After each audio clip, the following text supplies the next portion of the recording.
that behavior might change. But this is a really important point that I think people who are just only casually looking at these issues may not fully appreciate. NATO for trade. China Talk readers and listeners will recall that for the past few years, myself, Matt Klein, and David Talbot have written a series of essays advocating for a defensive alliance to counteract Chinese economic aggression. But let's be real, we were too lazy to write a real report about it. And then, out of the ether, Matt Goodman and Matt Reynolds of CSIS put together a fantastic 100-page report fleshing out the idea and presenting some very detailed case studies of past acts of Chinese economic coercion. Matt G is a senior vice president of economics at CSIS and has a long, storied career in the executive branch. Matt R is also a fellow at CSIS and spent a fair number of years on the Hill. Matt K runs the Overshoot Substack, and David Talbot, also joining us today, is currently at the Milken Institute. Welcome to China Talk, everyone. Why does China use economic coercion? Beijing thinks that by doing this kind of low-level messaging, or putting a little bit of pressure on companies, whether from Korea or Lithuania or Australia, and using its market power to try to send a message to these countries that they don't like some behavior that they're engaging in. It typically is something that offends China's perceived interests, usually around, obviously, if it's something to do with Taiwan, they're very sensitive about that. If it's about the Dalai Lama, they're sensitive about that. And sometimes it is a little more serious violation in their case, if it's about in some way detaining a Chinese citizen, like in the case of the Huawei CFO, Madam Meng, who was detained by the Canadian authorities, or Korea installing a defensive missile system. Then Beijing tends to respond by going after the economic, commercial interests of those countries to send a message to them that it's not happy and wants it to cease and desist. 5 triggers you guys identify: political legitimacy, national security, economic security, territorial integrity, as well as like the Meng Wanzhou story, sort of foreign impact on PRC citizens. So what are the countries that have borne the brunt of this over the past decade or so? The countries that have borne the brunt of China's economic coercion over the past decade and a half. First, I guess I should say that our report looked at 8 case studies of China's economic coercion, and those case studies spanned roughly the last 13 years. So the countries that we looked at were Japan, Lithuania, Mongolia, the Philippines, South Korea, Canada, and Norway. I think that is all 8. Maybe I may have missed Australia there.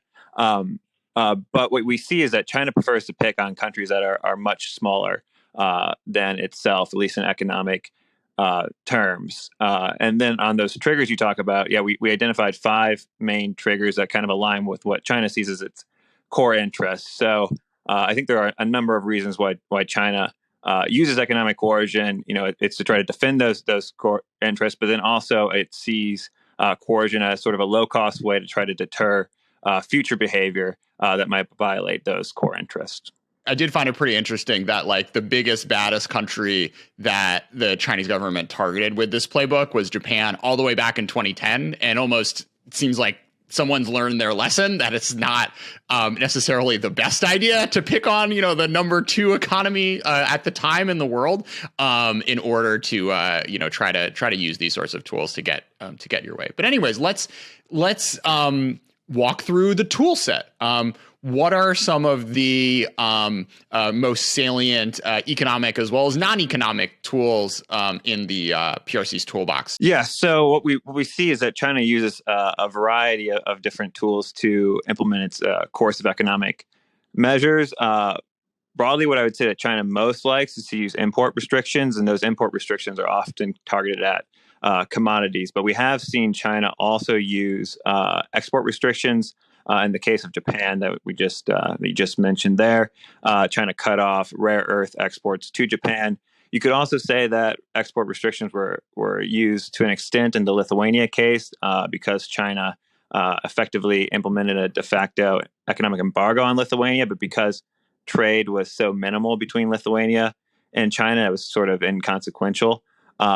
But then China does like to pair its course of economic tools with other non-economic course of measures. So we've seen China use nonviolent military coercion. Concerningly, they've been using hostage diplomacy, as you saw, with the two Michaels in Canada, but also in Australia. In the case of Australia, we saw Australian nationals be detained in China, and also charges upgraded to Australian citizens that were already serving time in Chinese prisons. And we've also seen China use diplomatic sanctions as well, cutting off diplomatic ties. And those tools sort of blur the lines. So in the case of Norway, they cut off diplomatic ties. That included cutting off negotiations on a Norway-Chinese trade agreement. So you do see China pair these economic tools with non-economic tools as well across the cases. And then the tourism restrictions are really interesting, right? Because they're like package tours, not necessarily like you're cutting off flights or you're stopping people just from like going to the country. So you end up having like a slightly different mix of, it's kind of the same in the US. Like there's a type of person who likes to like tour on a bus, and then there's maybe a sort of more independent minded folk who are open to traveling alone. And so, when I was in South Korea and the Philippines, sort of during these like awkward times, the Chinese people you would meet would be very different than like, the 60-year-old grandmas who are like really excited to drive around on a bus or what have you. But yeah, and that's also where China kind of had an asymmetric advantage. So one of the things we also find in our report is that China likes to target areas where it does enjoy this asymmetric advantage.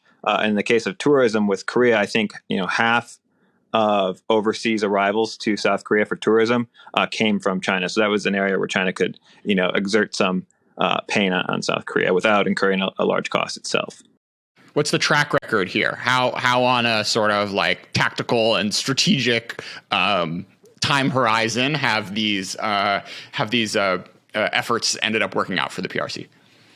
Yeah, so this was one of the more surprising findings from our report, is that we decided to look in to see how successful China has actually been with achieving, what we, evaluated to be its policy objective in each case. And what we found was that China really isn't that great at economic coercion, in the sense that even when China might, obtain its short-term tactical goal, that these economic coercive measures carry longer-term strategic costs for China. So you can look at the case of Japan. Although Japan did end up releasing the fishing boat captain, this initiated a years-long initiative by Japan to reroute its critical mineral supply chain away from China towards Australia. And we've seen Japan in the last 10 years reduce its dependency on China from upwards of 90% dependency down to closer to 50% dependency for rare earth imports.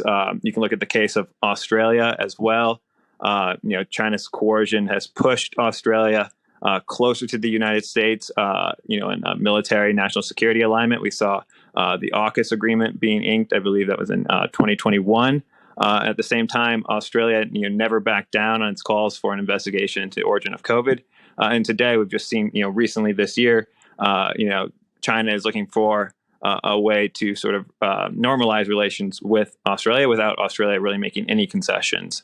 So you see this sort of across the board in these cases, that a mixed outcomes at the tactical level, and then long-term cost for China at the strategic level. It's an open question, probably outside the scope of this conversation. Like, to what extent the point of these measures was to get these foreign countries in line in the first place, or was it more just a sort of domestic signaling effort to get people like riled up about something? If China's coercion backfires so much and isn't that great at achieving the actual short-term policy goal, why do they keep doing that?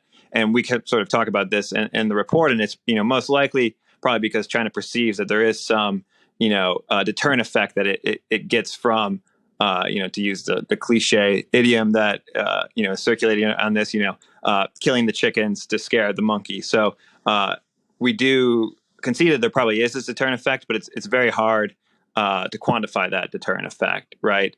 You don't know what decisions weren't made in a third country because there was a fear of China's economic coercion. But what we wanted to do sort of in the report is point out that a lot of times these economies that are targeted by China prove themselves to be much more resilient in the face of China's economic coercion than maybe they originally thought they would be. And so in doing so, that should lower the deterrent effect that China receives from its economic coercion if countries see there's not as much to be scared of as they may think. You guys sort of talk about the two potential ways that the U.S. and the world really can think about responding to these sorts of threats. Denial or punishment. Why, in your view, is denial the way to go? Well, we went into this project thinking that we were going to come out in a place of retaliation. China's doing this to our friends. We need to push back and hit them back. And the more we looked at it, the more we found that wasn't going to be effective and wasn't going to be credible and wasn't what our partners wanted. China does this kind of coercion at such a low level that if we ended up responding at that same level proportionally, it's probably not going to have much effect on their calculation. On the other hand, if we escalate, then it becomes quickly non-credible, because how much of a cost are Americans really going to be willing to pay to help, Philippine banana exporters or Australian Shiraz exporters, particularly when we have competitive products, by the way. And then, when we talk to these 8 countries, every one of them said, we really don't want the U.S. to retaliate, because when the good kid leaves the playground, having punched the bully in the nose, the bully turns on the other kids, the ones that he's been bullying. And they were afraid of that kind of reality with China going forward. So that led us to the other type of deterrence, which is the deterrence that comes from the bad guy thinking he's going to fail in his endeavor, and so denying him what he's seeking, and that involves, in our view, a combination of policies to help make target countries less vulnerable to China's coercion. That means giving them more trade options, strengthening their supply chains, and otherwise helping them get more resistant to Chinese pressure. If they do get coerced, then the other tool is relief, which is helping them with either, it could be just a statement of support, it could be a WTO case, or it could be even a compensation fund, which I know you guys have written about as well. But and I think we are in the same place, that if you can offer some support to the victim country, then they feel you're on their side. You've got their back, and they're more likely to be willing to stand up to China's pressure. So that's why we ended up in a place of denial rather than punishment as the best way to deal with this over time. Not a panacea, not going to solve the problem, but at least over time could force Beijing to recalculate the costs and benefits of this kind of persistent behavior. I guess one thing that's worth highlighting here, which you mentioned a little bit, but I think is important, is that the measures that China uses to coerce others do come at a cost to people in China. Those costs might not be important to the people who made the decision, but they are nevertheless real costs, in the sense of, if people liked going on package tours to South Korea and now they can't, or it's heavily discouraged, maybe they go somewhere else. Maybe that's their second choice or third choice, but that is a cost to them. Or if they're not allowed to buy Australian wine, maybe they can substitute with some French wine, which is what happened at the time. But maybe that's not what they wanted, or maybe it was more expensive or something of that nature. And so, the way I kind of think about it is, it's a little bit like you're going on a hunger strike. The Chinese government essentially like imposing a very low cost hunger strike, but it's still a hunger strike on the Chinese people, in the hopes that the people who would have sold them the food or whatever feel worse about it than the people who are losing out. And the reason why I very much came to the view that you did as well, that the denial, you use the word denial, it's not a word that came up, but I like that framing of it is, then you really concentrate the costs on the people who are imposing the coercion, as opposed to people who are supposed to be on the receiving end, because it's going to hurt them either way. But then if there's no benefit, then it's really, there's no, why even bother? Then it just seems like they're just shooting yourself in the foot. Yeah, I think this point about cost is really important. That the Chinese have demonstrated across certainly the 8 case studies we looked at, that they have a very low tolerance for cost, and that may be because of the domestic dynamics that you're describing, Matt, where they have a population that is not going to be happy about excessive action that is ultimately causes them as consumers or workers to pay a real price. That's been a consistent pattern of China's behavior. And so there's clearly a responsiveness to their domestic constituencies. Now that could change if the calculations in Beijing are that the offending behavior is so significant, like U.S. use of sanctions or export controls, or obviously in a Taiwan contingency, the stakes would be a lot higher.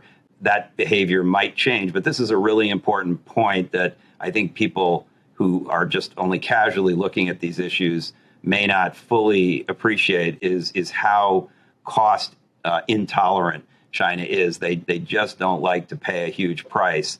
That might change, but so far that's been the pretty consistent pattern. Yeah, for example, you did see them in the case with Canada after the African swine fever decimated Chinese hog herds. They did lift restrictions on imports of Canadian pork, for an example of China not being very cost tolerant.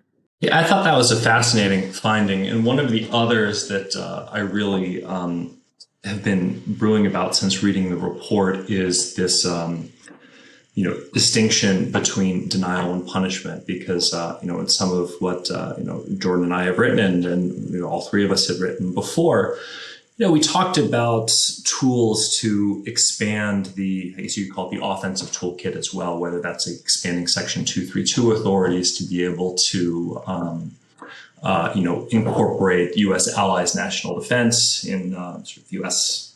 trade policy making around that with very strict controls. But the fact that during your consultations that you heard from U.S. allies that was not only not of interest, but also like straight up unwanted is fascinating. I think there's also a really interesting overlap here with the EU equivalent to the anti-coercion instrument, where they didn't end up developing a compensation fund at all and purely focused on what you call deterrence by punishment. I pulled a quote from an EU official saying, sometimes it's necessary to put a gun on the table, even knowing that's not used day to day. This is an instrument of last resort. So I'd love to hear more about how you reached this conclusion and sort of under what circumstances, if any, that you think a sort of more offensive or sort of punishment strategy would be warranted. The ACI in and of itself is a fascinating development, and in some ways is also a demonstration of the ways that China's economic coercion sort of blows back against it, right? If you remember, the ACI's adoption was accelerated by China's economic coercion of Lithuania. So that's just like another, check in the box of the ways that China's economic coercion can backfire. But on that, I think, a fundamental difference there with the EU's ACI and what the U.S. is looking, we're proposing that the U.S. do here, is that the EU is operating in, an area of primary deterrence. It's talking about, attacks on the EU proper, which makes punching back a bit more credible. Something that we struggled with in our report is that, our finding was that China's economic coercion is generally not directed at the United States itself. It likes to pick on our U.S. allies and partners. So in that sense, we were in the extended deterrence domain. We're trying to extend our deterrence to our allies and partners. And that is makes it more difficult to signal credibility. And, one of the things we did in the report, we tried to adapt these concepts from the deterrence literature that developed, broadly in the national security sphere and apply it to the economic statecraft sphere. And in that, one of the key components of deterrence is credibility. And without credibility, deterrence is going to fail. So if China is not going to believe that we're going to punch back to protect Australian Shiraz producers, then that threat, that they're not going to be deterred from taking the action against them. But they may be deterred in the sense that if they target Australian Shiraz producers, we're going to help provide relief, help find new markets for those producers, and their coercion's not going to have an effect. And it's going to have all these negative downstream costs for China that they get no benefit for. So I think that was where, we decided to go with the deterrence by denial over the deterrence by punishment, like you see in the EU. And I will also say quickly here that the EU has used sort of the relief tools as well, especially with the case of Lithuania. You did see the EU, put forward this, I think it was like 130 million euro relief, like loan relief fund for Lithuania. So I do think that the EU also sees the value in there. And I would have liked to see the ACI include more of those relief tools rather than focusing just on the punishment tools. I think that's really fascinating. And thanks for delving into that. I think one of the other differences that I noticed in your report that I thought was fascinating was this really distinction between a more, like, basically what the approach is to multilateral cooperation around this, where I think for the reasons that you mentioned around credibility, suggested a more informal approach to allied cooperation, where essentially trying to convince other countries to build their own domestic mechanisms to respond to this, in addition to whatever the U.S. response might be. Whereas in our foreign policy piece, we had talked about the construction of a collective fund. So would love to just, if you wouldn't mind diving a little bit deeper into how, just continue to flesh out how you landed on that approach to multilateral cooperation around sort of these anti-coercion tactics, and kind of how you see that succeeding where something more formal might fall short. Yeah, I think one thing we kept coming back to when thinking about how to multilateralize this, and that's another reason also why we landed on relief over punishment more, is the sense that we felt that relief would be more easily multilateralizable than a strategy that would require countries to join together to threaten to punch back against China. I mean, you've seen, allies and partners in third countries, ask, not to have to choose between the U.S. and China. So again, that's why we think this more relief-oriented, resiliency-oriented strategy will be more easily multilateralizable than one focused on punishment. And then the other thing that we were thinking about here is that, what we found, or we kept coming back to and seeing in the literature, is that speed is very important to it, like a sanctions busting strategy, that sanctions often, lose their effectiveness over time as new markets are found and new, suppliers are found. So what we want to do is make sure that relief gets to the target country when they're most vulnerable to acquiescing to China's demand. And if you have a situation where you need to get agreement with, the G7 countries in order to release that funding, then it might take more time, right? And we're not saying don't work with the G7 countries. We want to work together, but don't let that hold up the relief that needs to get to these countries. So that's why we landed on the more informal multilateral grouping as well. Yeah, the current stalemate at the WTO DSB is another key example. One thing I'm wondering, and just thinking about in the experiences that we saw recently, is part of the reason why allied coordination is helpful is because, I think probably one of the values that I would imagine Chinese policymakers might expect to get from their coercive strategy is by playing various allies against each other. So, for example, in the case of Australian wine, which is how my attention first got out of this, you can see that the French government has been pretty consistently among the more like pro-Chinese governments among what one might call the advanced democracies, and it's possible that one of the reasons is because of this belief that, and I don't think it's unique to France, but, if they lose a market, then we can get a market, and, playing everyone else off against each other. I know this was an issue during the, the Trump era trade conflicts, where the Chinese response wouldn't necessarily be to raise tariffs on U.S. goods, but simply to lower tariffs on everyone else's exports, for, to kind of drive a wedge. And, I guess part of the reason I think a really more sturdy multilateral approach would be helpful is to prevent that. And if you don't have that kind of agreed in advance, it's harder potentially to kind of get that coordination there and avoid this, in other words, the denial strategy might not work as well as one would hope, especially if you don't have a compensation fund. But even if you did have a compensation fund, if other producers in other countries might say, well, this is a good, sort of just looking at it from a very mercantilist perspective and saying, well, now's our chance to, gain some market share. We definitely thought about that and mentioned it in the reports as one of the, ways in which China's economic coercion really, works against U.S. interests, is that it does divide U.S. allies and partners. You do see, French wine exports go up. When Australian Shiraz is targeted, you see the same thing happen with U.S. coal. I believe in that case, U.S. coal exports to China went up when Australia's coal exports went down. But I think, in a lot of cases, because they're targeting commodities, that backfilling, while it is problematic, can be overcome, if you are accelerating the market adjustments that are taking place already naturally in the face of China's economic coercion. So you do see this, to go again to the Australia example. You see, exports to China go down. They're largely made up with exports to, I believe it was Japan, South Korea, and India.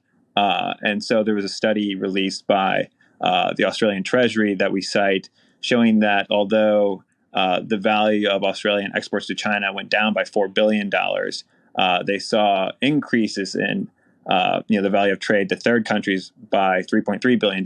So the result was a net loss of $700 million, which really came out to just 0.25 percent of Australia's total value of trade.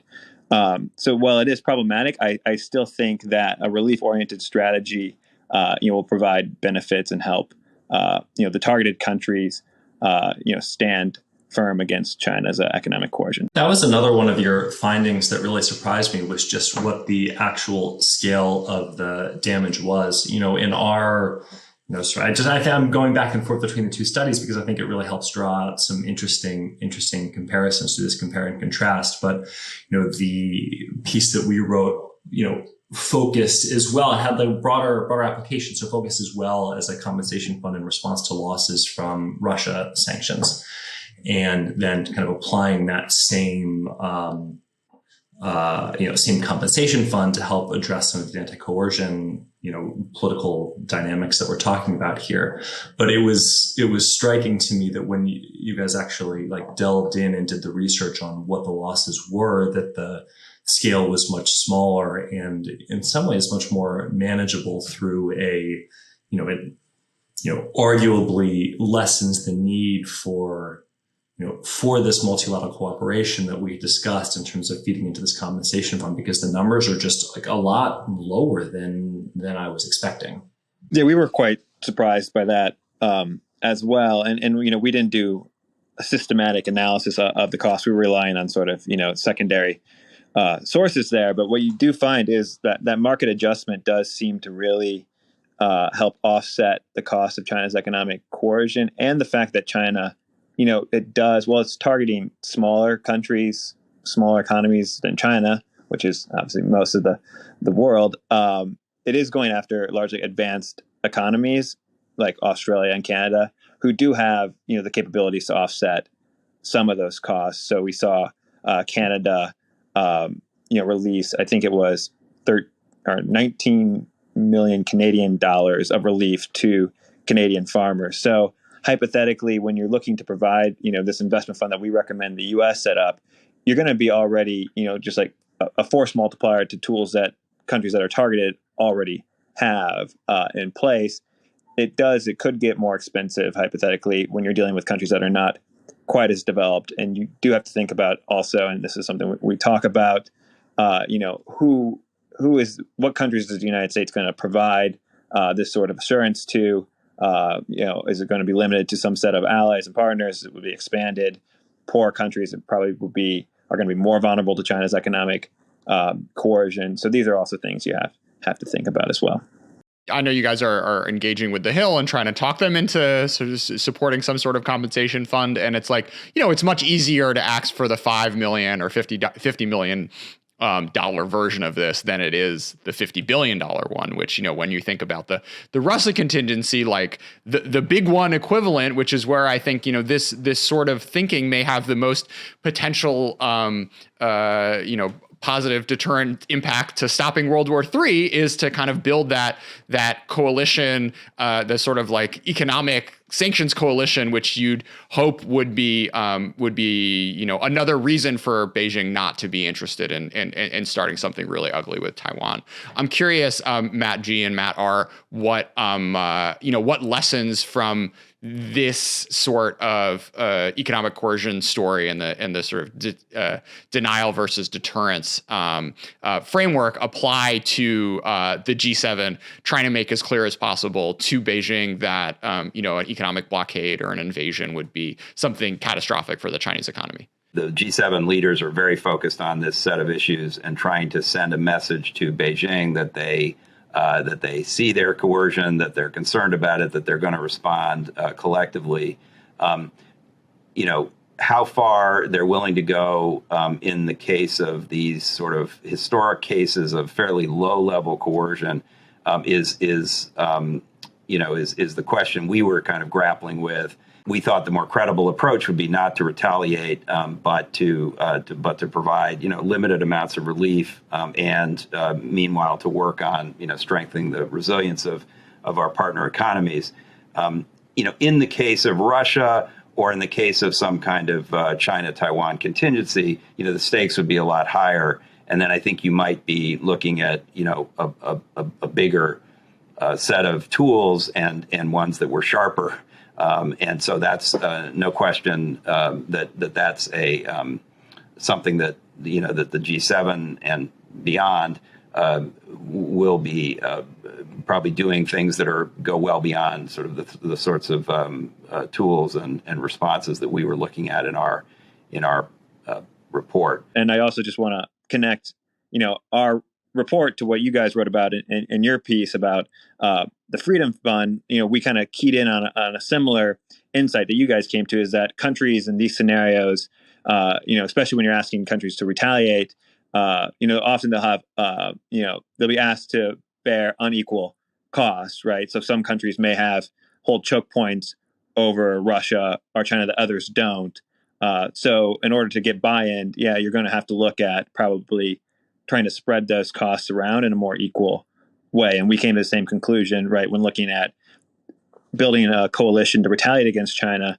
Australia, wasn't willing to cut off iron ore exports to China when China targeted Australia. Why would it be willing to cut off iron ore exports, when China targets Lithuania? It's just not a credible scenario. So I thought that was an interesting connection between our papers. Yeah, I'll also add, looking back, a little over a year later, it is disappointing to see that, in fact, European and Japanese and Korean exports to Russia have rebounded relatively substantially, especially if you include what's likely redirected exports through places like Kazakhstan and Armenia and Belarus. And in fact, there was an article I saw in the FT a couple of weeks ago where apparently the U.S. actually asked at the G7, we should ban all exports to Russia except maybe like medical supplies or something. And every other member of the G7 said no. And my thought reading that was, if only you'd listened to us back in March of 2022. They wouldn't have as much reason to object about this, but they're probably looking at it and say, well, this is billions of, tens of billions of revenue, dollar or euro. It's unfortunate that if you don't have that piece in place, that sooner or later the willingness to, cut back on your it's sort of the inverse of this economic coercion, but it I think reinforces the need for maintaining the domestic political consensus in favor of whatever your foreign policy is going to be. Is you need to have some kind of compensation fund, one way or another. And so looking at it, if one were to look ahead of, as you were talking about, a more large scale form of coercion, not the smaller stuff that we've seen so far, then I think it really increases the appeal of having some kind of credible denial mechanism, because otherwise I think we've seen that people are just not willing to put up with a lot. Just as it seemed like Chinese consumers are not willing to put up with very much, it also seems like that's just as true everywhere else in the world. And so you have to find some way around that. One question that you broached in the report that I also thought was fascinating, another thing that we talked about at length, was this, delineating between U.S. economic coercion and Chinese economic coercion, because obviously, it's a tool that the U.S. uses frequently as well. And curious how, over the course of your consultations, you heard from partners about sort of views between how these things are distinguished, because obviously, the EU ACI, was, the explicit reference was made to the U.S. as well in that. But then, so both, I guess, two questions here, really. One, how that played out in your consultations, and then second, the conclusion you reached in the report, which I thought was a very accurate and nuanced way of distinguishing between these two different forms of coercion. Well, you're right that the U.S. does use coercion, and we say that in our report, and you hear it a lot from partners. You're also right that the EU anti-coercion instrument was originally actually targeted the United States with following the Trump tariffs, and it sort of swung more towards the China problem as they were developing it. But there's clearly concern in Europe, there's concern in Asia about some of the things we do. But as we say in our report, the big difference is that we in the U.S. Apply coercion according to a set of, first of all, sort of more universal objectives, like trying to deal with proliferation problems or human rights or preemptive invasion of neighboring countries, whereas China's coercion is usually targeted at some, China's specific, fairly narrow interest about, Taiwan or about the Dalai Lama or something. So that's one big difference in sort of the what the coercion is aimed at addressing. Then there's the way it's done, because the U.S. does use a set of laws and procedures and sort of a transparent approach according to the rule of law and with the ability to appeal and so forth. That is very distinct from the way China has used its coercion to date. China's creating some of those laws and formal processes on the books, but in practice, they've been using this more informal, sort of deniable type of coercion in the past, which is really, in a way, a different kind of problem for the global system. So there's no question that the U.S. does use coercive tools, and that our partners, have their concerns about those in some cases, but we think that both the objectives and the methods and means by which the U.S. does this are completely different from the ones China uses, and we think are not really comparable in a way. So let's close on pathways forward.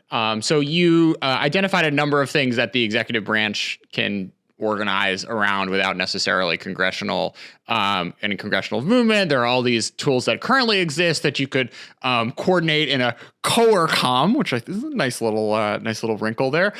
Stuff like export-import bank work, sovereign loan guarantees, tariff reductions, the Development Finance Corporation giving you some political risk insurance or what have you.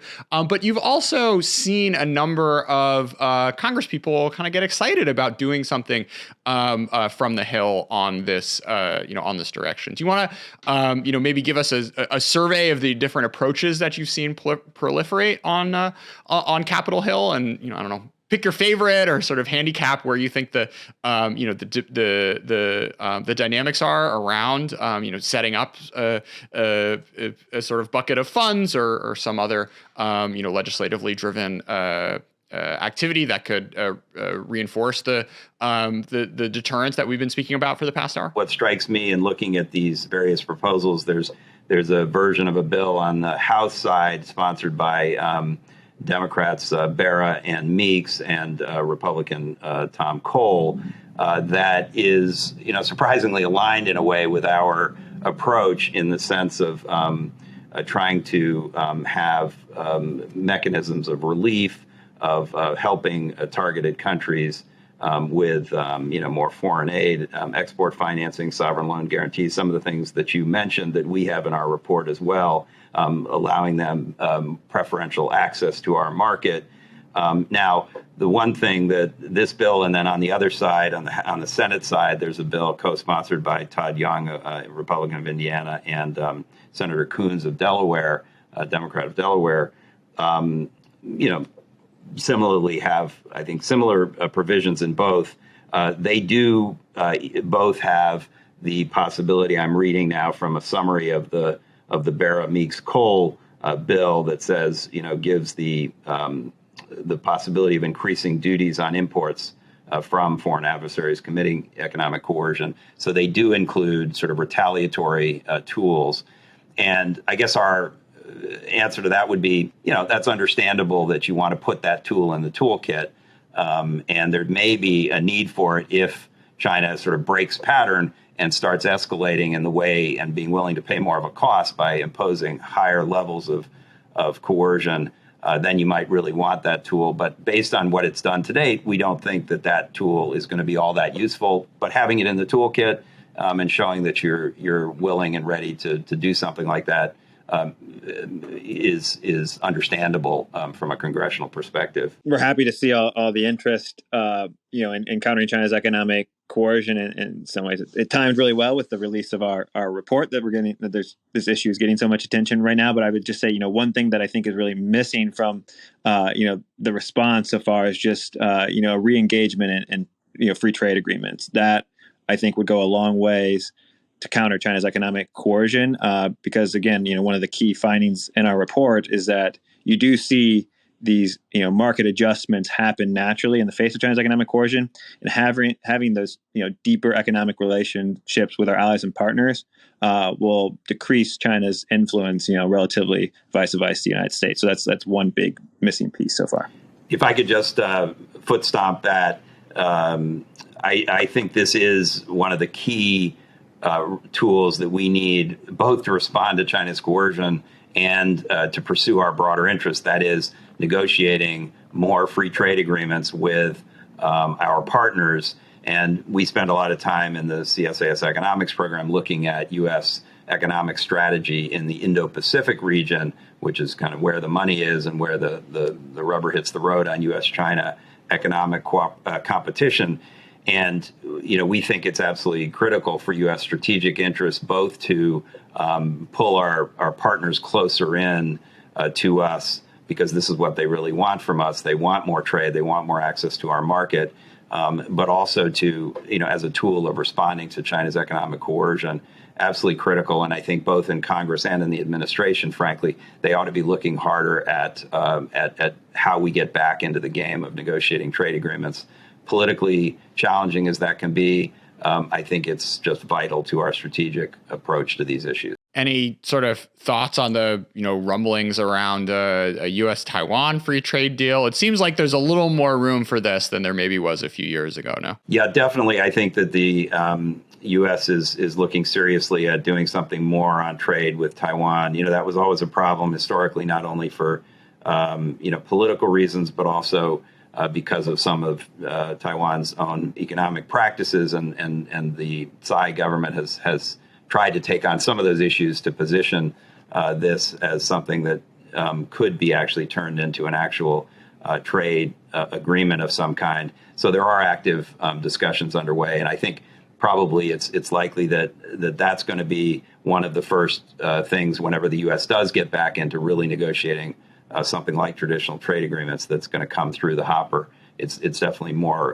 politically and economically feasible than it once was. But there are other bilaterals, like with Japan, with the Philippines, with other key partners in the region that also could be conceived of.